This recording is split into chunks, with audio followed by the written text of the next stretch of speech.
अरे राजू, तेरे को मेरी कसम है, अगर आज मेरे बर्थडे वाले दिन भी तू मुझसे मिलने नहीं आया तो भूल जाना अपनी मीना को। अरे तू तो जानती है मीना कितना काम होता है मेरे को, क्यों ऐसी जिद करती है। नहीं राजू, देख वैलेंटाइन डे पे भी मैं तेरे को कुछ नहीं बोली, अभी तेरे को मेरे वास्ते फूल और केक तो लाना ही पड़ेगा। अच्छा मीना, सपने तो बहुत बड़े हैं तेरे, लेकिन तू अपना बर्थडे मनाएगी किधर? इधर ही चाचा मेरे काम पे। और तेरे मालिक लोग उनको सोने से फुर्सत किधर है, कोई भी अपने कमरे से बाहर नहीं आता। ठीक है मीना मेरी सोना, आज तो तैयार रहना, तेरा राजू आएगा शाम को। हाँ, मैं भी ना तेरे लिए गाजर का हलवा बना के रखेगी। ठीक है। मीना घर में झाड़ू लगाने लगती है और सारा काम निपटाकर घर की बड़ी बहू गीता के पास आती है। क्या हुआ मीना, कुछ चाहिए क्या?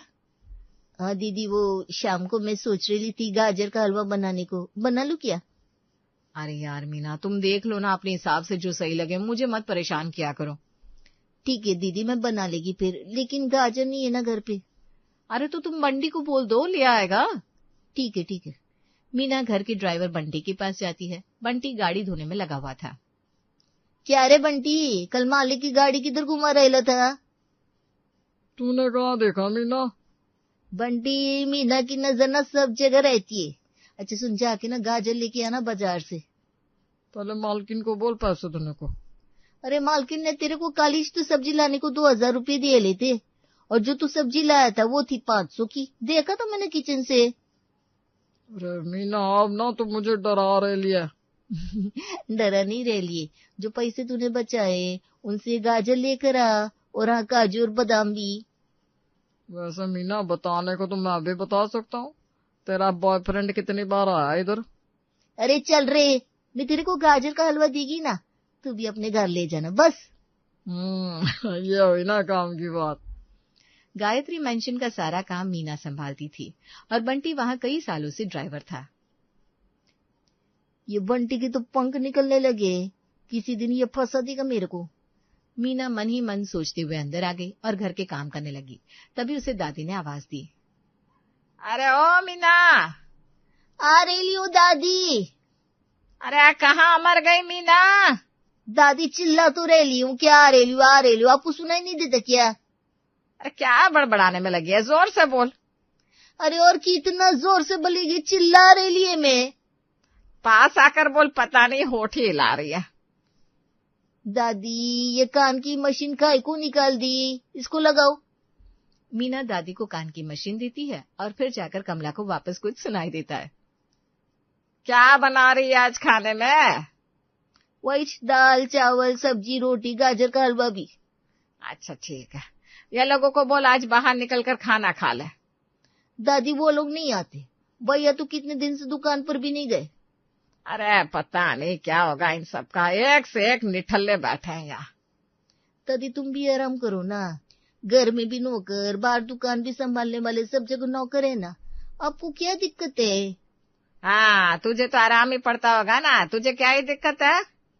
अरे दादी मैं तो खुद परेशान हो जाती, दीदी कुछ बोलती नहीं मेरे को, मैं तो अकेली लगी रहती हूँ। हाँ हाँ, सबकी पता है मुझे। तो सबको बोल दादी को बात करनी है, आज खाना साथ में ही खाएंगे। ठीक है दादी। मीना सभी को दोपहर के खाने के लिए इकट्ठा करती है और सब लोग दादी के सामने बैठे हुए थे। क्या हुआ दादी, आज कुछ खास बात है क्या? अरे तुझे अपनी किटी पार्टी से फुर्सत मिले तब तो पता चलेगा कुछ खास है कि आम। एक मिनट दादी, मुझे देखने तो दो आज क्या है। गीता अपने मोबाइल में चेक करती है और दादी से कहती है, नहीं दादी आज तो कुछ भी नहीं है, ना किसी का बर्थडे, ना एनिवर्सरी, ना दादाजी की पुण्यतिथि, ना मम्मी जी पापा जी का कुछ। मैं फोन कर लूं क्या मम्मी जी पापा जी को? अरे उनको डिस्टर्ब मत कर। क्या बात है दादी, आपकी तबीयत तो ठीक है ना? हाँ हाँ, मेरी चिंता मत करो। मैं ये कह रही हूँ कि तुम दोनों को अपने राहुल की शादी की कोई चिंता है भी या नहीं? अरे हाँ, राहुल की तो पढ़ाई भी पूरी हो गई है। वो तो कब की हो गई भैया। हाँ, और हमारे खुद के बिजनेस है तो तुझे नौकरी की भी जरूरत नहीं है। सही कहा भैया। तो फिर मम्मी पापा क्या आते ही ढूंढते हैं तेरे लिए कोई? हाँ आप लोग ही ढूंढ लो, मुझे तो नींद आ रही है। हाँ हाँ, हम ढूंढ लेंगे। चलो अच्छा है, अब मेरी देवरानी भी आ जाएगी घर में, फिर मुझे बोरिंग नहीं लगेगा। अरे बहू, थोड़ा सा घर का काम कर लेगी तो बोरिंग तो वैसे भी नहीं लगेगा तुझे। दादी, मीना है ना, वो सब देख लेती है। मीना, कर लोगी ना? हाँ दादी, मैं सब देख लेगी ना, मैं कर भी लेगी सब। ठीक है, तो मम्मी जी और पापा जी के आते ही हम राहुल के लिए लड़की देखना शुरू करेंगे। अरे अब जल्दी करो, इस बुढ़ापे का कोई भरोसा नहीं है, कब ऊपर से बुलावा आ जाए। अरे दादी, अभी तो आपको मेरी बारात में नाचना है, आपकी परफॉर्मेंस होगी। मैं भी परफॉर्म करूंगी। शाम के वक्त मीना का दोस्त राजू चुपचाप घर आता है। मीना, ए मीना, अरे तू तो सच में आ गया रे। हाँ तो मेरी काजू कतली का बर्थडे है तो मेरे को तो आना ही था। कितना अच्छा है रे तू। अच्छा सुन, वो घर में ना महंगे वाले चावल खत्म हो गए, तू निकाल देना थोड़े। तू मेरे से मिलने को आयला है कि चावल लेने को? चावल लेने को? क्या बोला? अरे तेरे से मिलने को रे, तू भी ना क्या सुनती है। कुछ नहीं, केक किधर से लाया रे तू? तेरे को उससे क्या है, तू काटने पर ध्यान देना। राजू का अक्सर मीना के पास आना जाना लगा रहता था, लेकिन आज तक किसी को पता नहीं चला था। और कुछ ही दिनों में घर के छोटे बेटे राहुल के लिए दुल्हन की खोज शुरू हो जाती है, जिसमें राहुल की भाभी गीता और मां शालिनी अपनी एड़ी चोटी का जोर लगा देती है। बहू, इतनी मेहनत तो हमने तुझे ढूंढने में नहीं की थी जितनी मेहनत राहुल के लिए करनी पड़ रही है। मम्मी जी, मुझे तो अम्मी जी ने पहले ही पसंद कर लिया था, वो तो बस आप लोगों को बाद में पता चला। क्या? कुछ नहीं मम्मी जी, कुछ नहीं। पंडित जी ने एक और लड़की बताई है, बस ये राहुल को जच जाए तो अच्छा रहेगा। हाँ चलिए ना, शाम को इससे भी मिलाते हैं। सभी लोग शाम को नैन्सी के घर आते हैं। घर तो बड़ा अच्छे से सजा रखा है आपने। जी, वो मुझे शौक है घर को अच्छे से रखने का। आपके भी घर को अच्छे से सजा दूंगी। अरे उसकी कोई जरूरत नहीं है, हमारे घर में तो लोग हैं हर काम के लिए। ठीक है दीदी। भाई, मुझे तो नैन्सी पसंद आ रही है, तुम लोग बताओ। मुझे पता था आप सबको मेरी बेटी पसंद आएगी। राहुल की तो तस्वीर देखकर ही हाँ कर दिया था इसने। तो मैं भी तो मना नहीं करने वाला हूँ, अगर ऐसी बात है तो। अब मुझे भी नैन्सी पसंद ही है। लो जी, फिर बातों में और टाइम क्यों वेस्ट करना, शादी की तारीख तय करनी चाहिए अब तो। जी जरूर, मैं पंडित जी से बात करके आप लोगों को बता दूंगा। हाँ, हम तो जल्द से जल्द राहुल की दुल्हनिया को अपने घर ले जाना चाहते हैं। अगले ही महीने में नैन्सी और राहुल की शादी बड़े धूमधाम से हो जाती है और नैन्सी अपने ससुराल आ जाती है।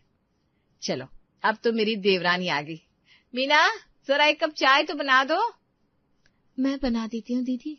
अरे, तुम्हें काम करने की कोई जरूरत नहीं है, मीना सब कर लेती है, तुम बस आराम करो। ठीक है।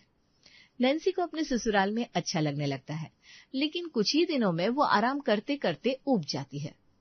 अरे छोटी बहू, कहाँ भटक रही हो? कहीं नहीं दादी, दिन भर कमरे में पड़े पड़े क्या करूं, सोच रही हूँ थोड़ा किचन में काम कर लूं।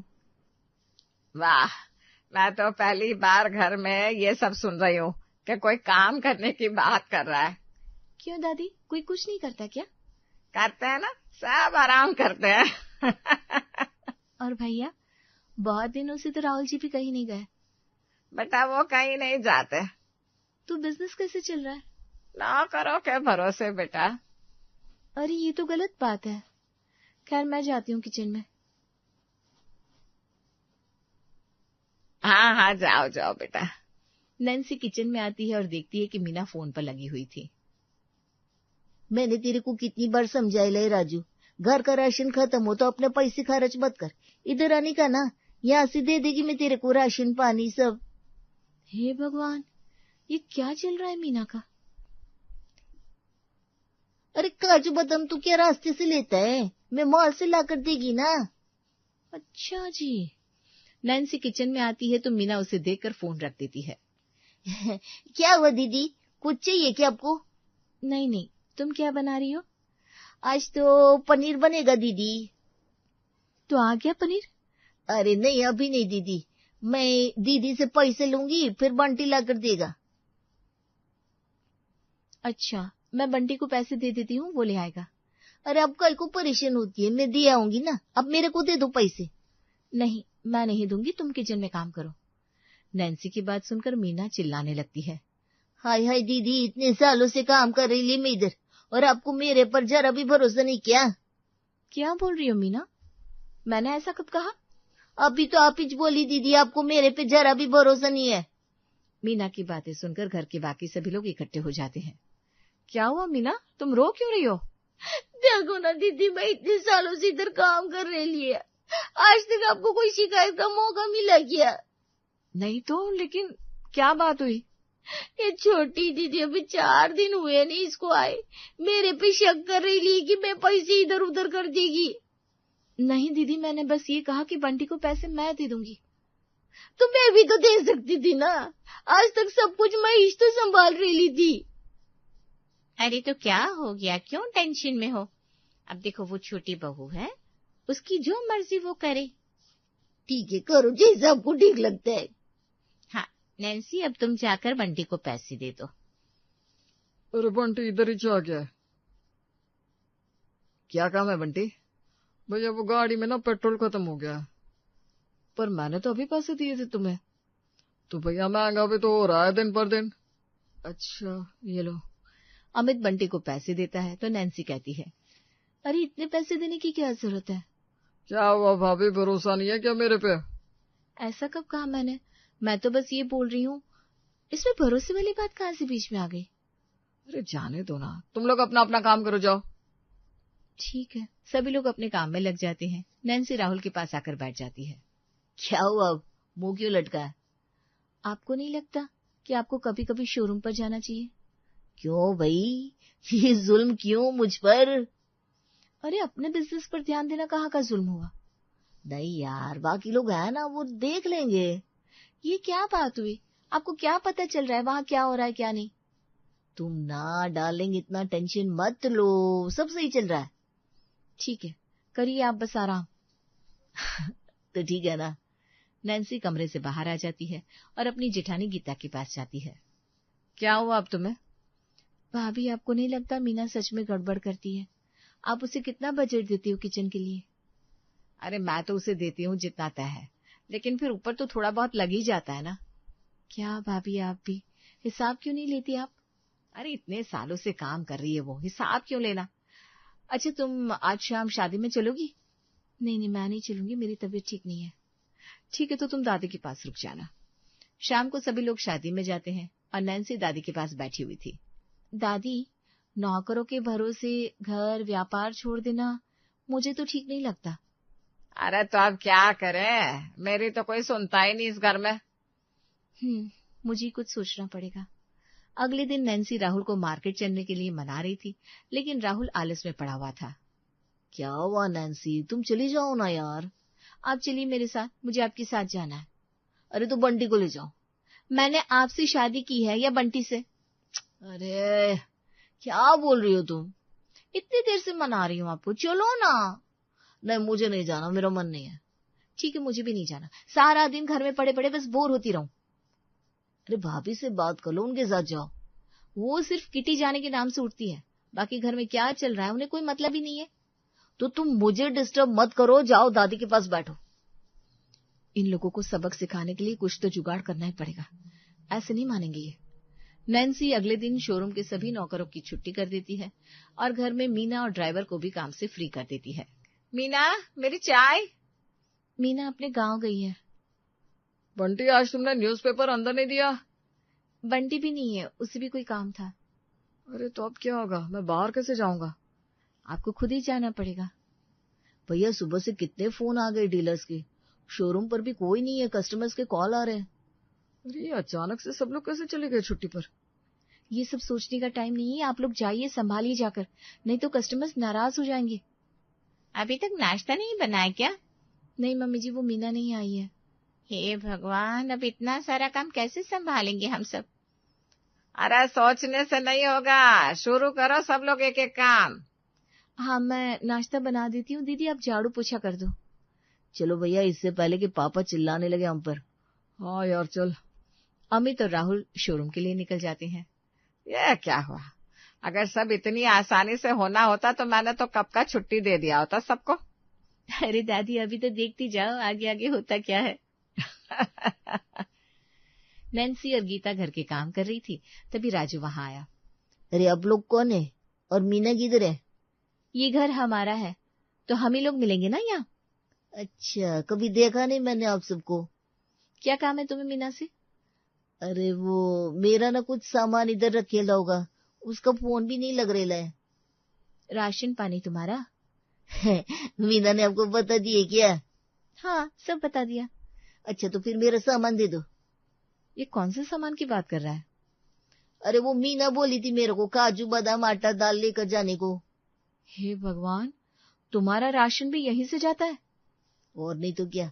चलो आप जल्दी से मेरा सामान दे दो। रुक, तुझे तो अभी बताती हूँ तेरा सामान। गीता झाड़ू लेकर राजू की तरफ दौड़ती है और राजू घर से निकलकर भाग जाता है। ये मीना भी अजीब है, बताया नहीं उसने कभी मेरे को कि ऐसे लोग रहते इधर। मुझे तो लगा था मीना अच्छा काम करती है, अब समझ में आया बजट से ऊपर खर्चा कैसे जाता था। इसीलिए तो बोला था घर के कामों पर नजर रखनी चाहिए दीदी। हाँ, समझ गई। और यहाँ राहुल और अमित के होश शोरूम का हिसाब देखकर उड़े हुए थे। भैया फायदे से ज्यादा तो खर्चा हो रहा है यहाँ। और ग्राहकों की इतनी शिकायत है। ये सारे लोग तो दिन भर यहाँ पार्टी करते रहते हैं। तभी तो घर में कुछ भी बचत का पैसा आता ही नहीं था। भैया अगर पापा को पता चला कि हमने बिजनेस का ये हाल किया है तो वो तो हमारी खटिया ही खड़ी कर देंगे। अरे सही कहा, बस पापा को पता नहीं चलने देना है और सब कुछ रिकवर करना है। हाँ भैया, और ये सारे वर्कर को हटाकर हम नए लोग रखेंगे। अरे वो तो बाद में रख लेंगे, पहले कस्टमर्स की शिकायत तो सुन ले। चलो भैया। राहुल और अमित का सारा दिन ग्राहकों की शिकायतें सुनने में जाता है और रात तक दोनों घर आते हैं। आज तो बहुत थक गया। कैसा चल रहा है बिजनेस? अरे बहुत अच्छा हुआ जो हम टाइम पर पहुंच गए, और कुछ दिन लेट होते ना तो हमें सड़क पर तंबू लगाना पड़ता। अच्छा, ऐसा भी क्या हुआ था? अरे ये पूछो क्या क्या नहीं हुआ। हाँ, वर्कर्स ने ग्राहकों को सेकंड हैंड माल बेचा, हमसे पैसे नया माल खरीदने के लिए लेकर गए थे। इसीलिए तो कहती थी जाओ जाओ, लेकिन किसी को उठना ही नहीं था। कोई बात नहीं दादी, सुबह का भूला शाम को घर आए तो उसे भूला नहीं कहते। नैन्सी की बात सुनकर सभी लोग हाँ में सिर हिलाते हैं और अगले दिन से रोज अपने अपने काम पर जाने लगते हैं।